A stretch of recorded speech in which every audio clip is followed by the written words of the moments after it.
तो हम लोग ना अब एक काम करते हैं, क्वेश्चंस सॉल्व करने जाते हैं। तो before we move into questions, I want to make all of you remember that कुछ प्रॉपर्टीज़ होता है लॉग का जो आपके दिमाग में होना चाहिए before you solve this questions from exercise 5.5, right.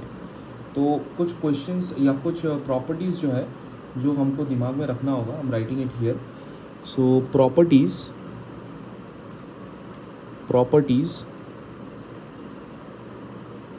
Of log. तो पहले प्रॉपर्टीज़ देख लेते हैं, क्योंकि ये प्रॉपर्टीज़ जो है ये मुझे चाहिए होगा। We are going to use this property a lot, so that is why it becomes very important to remember this properties. तो एक तो प्रॉपर्टी हम लोग यूज़ करेंगे जो कि है लॉग और ब्रैकेट में m इंटू एन है। तो यहाँ पर हम लोग यूज़ करेंगे log m plus log n। ये हो गया एक प्रॉपर्टी, ठीक है, जिसमें हम लोगों के पास लॉग के अंदर अगर दो फंक्शंस प्रेजेंट है मल्टीप्लिकेशन के फॉर्म पे, तो हम लोग उसको log m plus log n के फॉर्म पे लिख सकते हैं। Second is log m divided by n। इसको हम लोग log m minus log n लिखेंगे, ठीक है। अब देखो, अब यहाँ पर क्या है ना कि कभी कभी हम लोगों के पास ऐसा सिनेरियोज रहेगा which is basically a subdivision of these two properties, that is log। मान लो मेरे पास ऐसा कुछ है m into N divided by a, ठीक है। तो उस कंडीशन पे हम लोग इसको सीधा ऐसा लिख सकते हैं log m plus log n minus log a।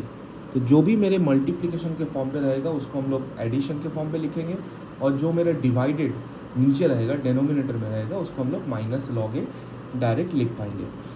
Fourth property is what we have seen in our introduction only, log m to the power n, जिसको हम लोग कोएफिशिएंट पे लेके आएंगे n को, so that will be n log m.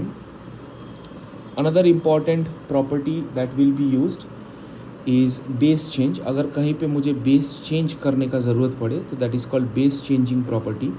So base changing कैसे होता है, मान लो मेरे पास एक log है जो कि है log b और बेस में a है। अब मुझे ये बेस को चेंज करना है, so how we will change it, we will use this base changing property and we will get log base e a, right? So we are going to use this properties of log several times in the upcoming exercise, so that is why it becomes very important to keep these properties in your mind.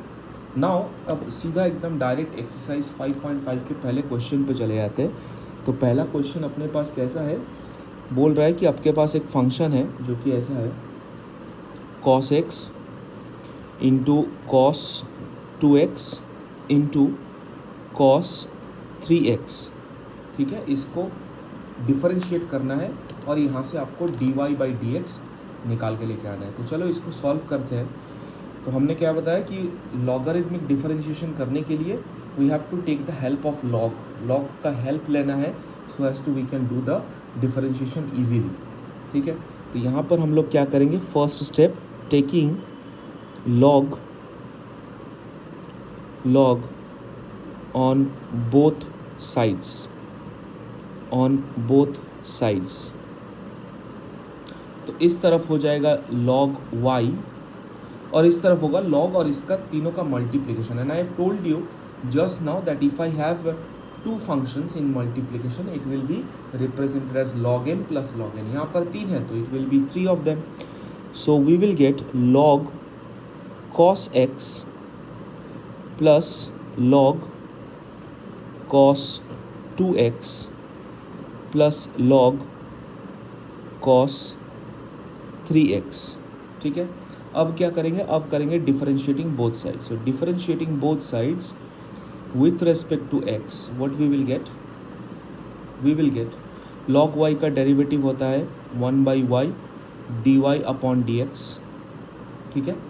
पहला वाला हो गया। अब equals to देखिए बाकी सब भी कर लेते हैं वैसे। So this one will be D upon d x of log cos x plus D upon d x of log cos 2x plus d upon dx of log cos 3x। तो यहाँ पर log x तो है नहीं, log के अंदर something है, तो मैंने आपको पहले ही बताया था कि समथिंग का डेरिवेटिव कैसा होता है। So will use this property 1/y dy upon dx will be log cos x का डेरिवेटिव होगा 1/cos x into cos x का derivative, right, plus 1/cos 2x into derivative of cos 2x plus 1/cos 3x d upon dx of cos 3x। ठीक है, अब इसको थोड़ा और solve करते हैं। हम हर एक स्टेप आपको इसीलिए दिखा रहे हैं so that it is easier for you to understand how we are using the chain rule once we are done with the log thing.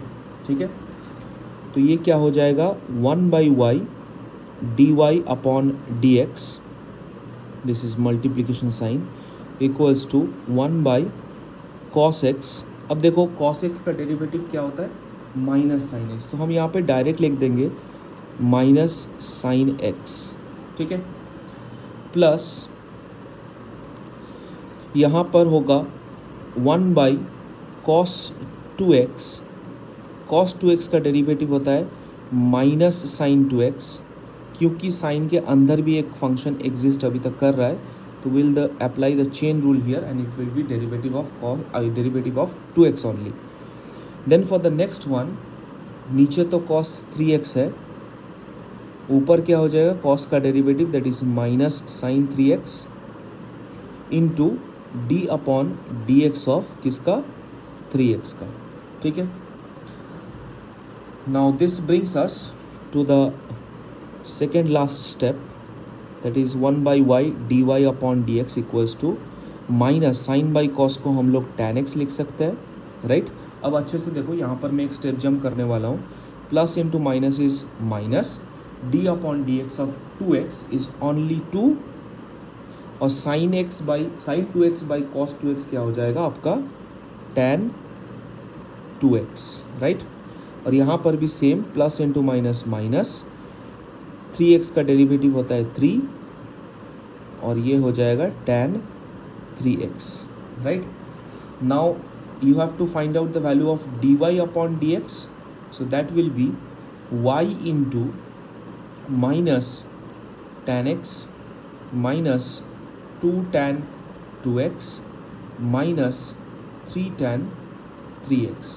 अब मैंने क्या बोला कि लास्ट स्टेप में आपको क्या करना है, जो y आपने लिया था स्टार्टिंग में उसी को यहाँ पे रिप्लेस कर देना है। तो y का मेरे पास ऑलरेडी वैल्यू था स्टार्टिंग में, तो उसी वैल्यू को यहाँ पर हम रिप्लेस कर देंगे and we will get the answer that is dy upon dx equals to cos x into cos 2x into cos 3x into, अब देखो यहाँ पर तीनों माइनस है तो माइनस को मैं कॉमन लेके सामने लिख देता हूँ, उससे क्या होगा अंदर जो भी रहेगा वो पॉजिटिव हो जाएगा। सो tan x plus 2 tan 2x plus 3 tan 3x, और ये आपका जो है आंसर आ गया। सिंपल सा क्वेश्चन है, सिंपल सा सोल्यूशन है। ठीक है।